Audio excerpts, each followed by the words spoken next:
E dando continuidade à nossa jornada bíblica, terminei os livros de Esdras, Neemias, Esté e Jó. E meus irmãos, a gente pega, a continuação direta, de 2 Reis, com Esdras e Neemias, sendo vocacionados, a retornar com o povo, a Jerusalém e restaurar, a nação, o povo de Deus. Só que assim como em Reis, assim como em Crônicas, assim como 1ª e 2 Samuel, a gente tem os deslizes, os pecados, as confusões de julgamento dos líderes do povo de Deus. Em Esdras e Neemias não é diferente. Dessa vez nos livros a gente tem uma diferença da narrativa, Agora a gente passa a ler em primeira pessoa e não em terceira, Porque Esdras e Neemias foram os próprios autores, do livro, então eles citam muito os próprios nomes, eles falam muito em primeira pessoa, Na forma de escrever. Lembrando, meus irmãos, que toda a Bíblia é inspiração de Deus. Toda a Bíblia ela é divina, mas ela foi sim escrita por homens. Então, cada pessoa, cada profeta, ele foi inspirado, a escrever palavras de Deus. E cada um utiliza de um recurso de escrita, um recurso de narrativa, para aproximar aquela inspiração que eles receberam à nossa linguagem, ao nosso entendimento. E os livros de Esdras e Neemias têm esse tipo de narrativa, em primeira pessoa, aproximando vocês ao que eles estavam vivenciando na época. E no livro de Esdras a gente vê primeiramente o rei Ciro, o rei da Pérsia, inspirado por Deus. Você vê um homem que não era temente a Deus, mas ele foi inspirado por Deus a libertar o povo que estava escravo, que havia saído de Jerusalém, que estava tudo destruído, a retornarem à sua terra, saírem da escravidão do reino da Pérsia e restaurarem a sua civilização em Jerusalém. E Esdras, assim, junto com o povo de Deus, ele busca as escrituras de volta, os textos perdidos, para restaurar ligação do povo de Israel com Deus. E no meio dessa jornada eles restauram costumes antigos, como a Páscoa, por exemplo. A celebração da Páscoa para louvar o Senhor. Só que acontece um grande problema. A gente vê aqui o povo de Deus, pelo menos na visão equivocada, dos reis e profetas, misturados, com povos que, entre aspas, não eram povo de Deus na época. E aí, confusos, tanto Esdras como Neemias, eles veem o povo precisando se desconectar dessa parentela misturada, o que na verdade foi um grande erro, porque na verdade Deus ele veio para salvar todo o mundo, ele veio para redimir o mundo. Só que na época, antes da vinda do nosso Senhor Jesus Cristo, foi-se entendido que não era para ter feito isso. Então, os reis e comandantes da época ordenam para que esses casamentos misturados, de, digamos assim, crentes com não crentes, entre aspas, fosse desconectado, fosse separado. Quando, na verdade, poderia ser um instrumento de redenção e restauração para todas aquelas famílias. Mas não foi esse o caminho que foi trilhado. E aí que começam os problemas, No tempo de Neemias, depois de Esdras, que na verdade Esdras e Neemias é o mesmo livro, só que foram separados em dois, por um motivo de organização mesmo, a gente vê a reconstrução do muro e a separação, do povo de Jerusalém com o povo que não era de Jerusalém. E que mesmo assim a gente vê, na conclusão do livro de Neemias, que isso não foi a solução. Que na verdade o povo que estava ali, que assume o novo templo de Jerusalém, o templo restaurado, as escrituras renovadas, não estava seguindo os mandamentos de Deus, não estava seguindo a lei divina. Tudo estava sendo negligenciado e o povo que lá havia assumido não estava honrando devidamente Deus. Nas próprias muralhas havia tendas de comércios, enfim, coisas mais desonra do sábado, que na época deveria ser guardado, antes da nossa revelação em meio ao nosso Senhor Jesus Cristo, que ele também é o Senhor aos sábados, mas naquela época o sábado estava sendo desonrado, Então havia muita discordância, havia muita confusão, ainda que o povo tivesse regressado a Jerusalém.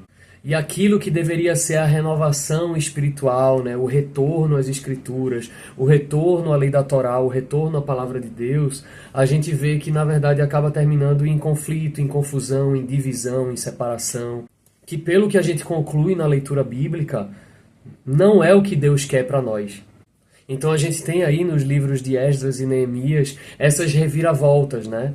Quando se achava que a gente ia restaurar o povo como um só, unificado, na verdade houve mais separação. Concluindo assim os livros de Esdras e Neemias, uma tentativa de retorno e restauração que na verdade termina em separação e ainda mais confusão. Mas, apesar de tudo, o povo está em Jerusalém novamente, o templo está restaurado e a palavra de Deus, né, as leis da Torá, também foram resgatadas e restauradas. Dando assim esperança para que o Messias, né, venha e de fato restaure a lei de Deus nesse mundo. E depois dos livros de Esdras e Neemias, a gente vai no tempo, há 100 anos depois do exílio babilônico, a gente se encontra com o rei da Pérsia e seu, digamos assim, conselheiro, né, Amã, povo o qual que tem domínio sobre o povo israelita, né, o povo de Israel, o povo de Deus. E a gente vê aqui o rei da Pérsia, né, um homem poderoso, um homem muito festeiro, um homem de muitos privilégios humanos, vamos colocar assim. Um homem que se sente no direito de violar as leis da Torá e fazer o que bem entende. Mas a gente tem aí o seu conselheiro Amã, que vem a perseguir, né, o povo judeu, perseguir o povo de Deus, mas a gente vê também o rei da Pérsia se relacionando, né, com a mulher judia, que é Esté, a mulher a qual recebe o nome do livro, apesar de que o livro não foi escrito por ela, foi por uma terceira pessoa que observava a situação. Então a gente tem basicamente o rei da Pérsia com seu conselheiro Amã, e do outro lado a gente tem representantes do povo de Deus, né, do povo judeu, que é Mordecai e Esté. Unida, né, ela cai na graça do rei da Pérsia e casa com o rei da Pérsia e se torna uma mulher muito influente no reino da Pérsia. Só que o rei não sabe que ela é judia, ela é de Israel, ela é do povo de Deus. E passa a dar conselhos ao rei, para o ciúme do Amã, que é aquele conselheiro do rei que eu havia dito aqui.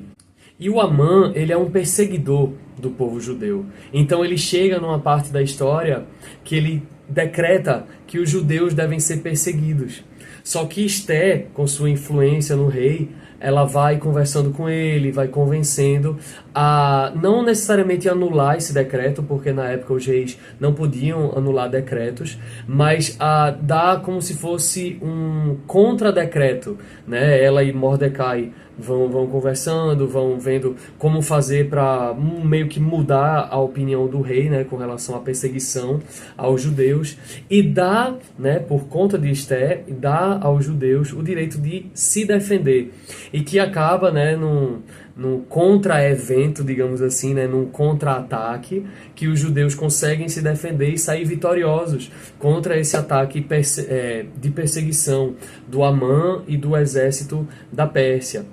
Fazendo assim, o próprio rei da Pérsia reconhecer o valor do povo judeu e dar-lhes o direito de terem a sua liberdade, exaltando assim Mordecai, e em humilhação Amã acaba sendo eliminado, libertando assim os judeus da destruição. E agora, seguindo a leitura bíblica, a gente volta lá para Gênesis, né, o que seria pela ordem cronológica o livro que se segue depois de Gênesis cronologicamente, é o livro de Jó. Jó, um homem fiel a Deus, um homem conectado a Deus, com sua família, com sua riqueza. Logo no começo do livro, ele acaba perdendo tudo, e inclusive sua mulher fala para ele abandonar Deus e desistir da sua própria vida. Coisa que não acontece. Jó, ele permanece firme na sua fé, só que ele começa a murmurar, ele começa a questionar. E é conflitado por 3 amigos e depois aparece inclusive um quarto amigo que vai questionando Jó, vai culpando Jó, explicando que Deus não pune simplesmente por punir e que Jó merecia estar passando por tudo aquilo. Sendo que Jó, ele meio que tinha uma plena consciência de que ele era justo diante de Deus e meio que não estava aceitando aquilo que estava acontecendo e questionava o porquê, porque ele queria entender o porquê daquela situação. Em sua finitude intelectual, de entendimento e de coração, ele não conseguiu enxergar os planos de Deus para tudo aquilo que estava acontecendo. Inclusive, galera, vale ressaltar, no começo do livro de Jó, quem faz tudo isso acontecer com Jó é o próprio Satanás, que questiona lá no reino dos céus, diante de Deus, se Jó conseguiria sim, de fato, permanecer firme na fé, tendo tudo da vida dele que foi conquistado, que foi construído, tirado sem mais nem menos, por assim dizer. E Deus aceita o desafio de Satanás e acaba provando a Satanás de que Jó, por meio da bondade de Deus e da luz de Deus em sua vida, ele vai sim permanecer fiel a Deus. E Satanás sairá mais uma vez derrotado.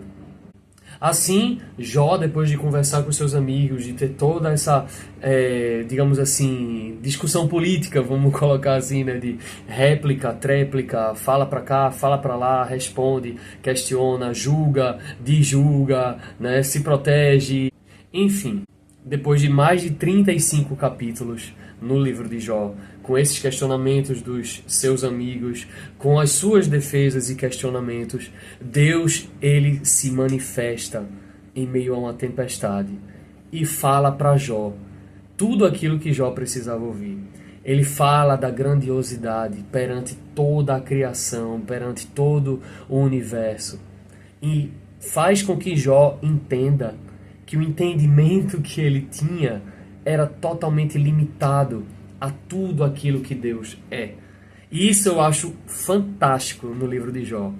É Deus se mostrando diretamente a Jó, assim como ele fez com Moisés e com Abraão, e explica para ele a grandiosidade e tudo o que Deus é, e o quão limitada é a nossa mentalidade. Meus irmãos, no livro de Jó é importante entender a grande lição.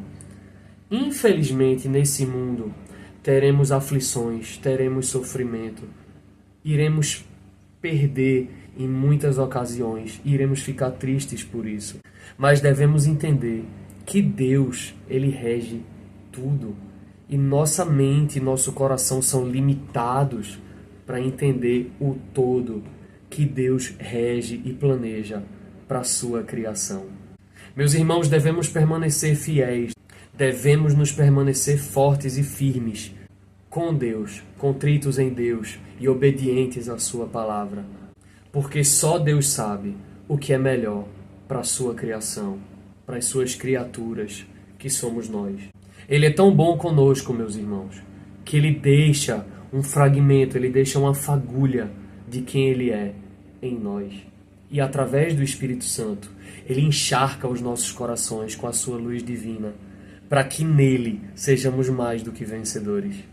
E meus irmãos, fica aqui essa grande reflexão, esse grande devocional, nesses 4 livros, né, nesse resumo que eu fiz, desses 4 livros aqui nesse vídeo, nessa minha jornada bíblica, né, que eu tenho presenciado cada vez mais, que eu tenho me conectado cada vez mais com Deus e seguido cada vez mais os seus mandamentos por amor, por obediência, por redenção.